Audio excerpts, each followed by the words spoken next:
Walking into that first orchestral rehearsal when I was just barely 17 years old was, of course, a bit daunting. But I went in there with the legacy of my people on my shoulders and I guess a responsibility to carry on as a storyteller and connect those two worlds. My name's William Barton. I'm a proud Kalkadunga descendant from the Mount Isa region in Queensland. I'm a multi-instrumentalist and composer, and I'm a part of the engine room of change.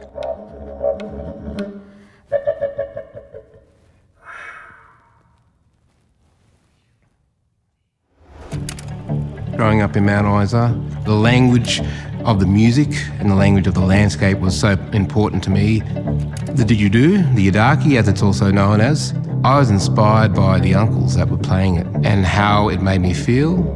I wanted to be a part of that mystery. You know, you're searching for, I guess, the everlasting sort of eclipse on the horizon, which is the magic place.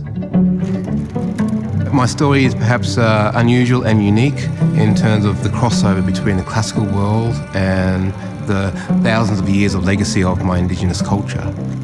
What I saw as a young teenager and felt as a young teenager was this need for interpretation of the landscape to be done with a meaningful, I guess, connection with that Western orchestra.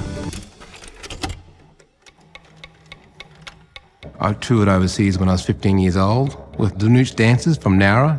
Having that experience, connecting our culture to other people's cultures of the earth was very special.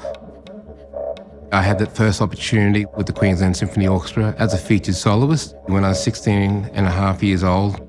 That occasion marked that sort of first chapter in my classical world.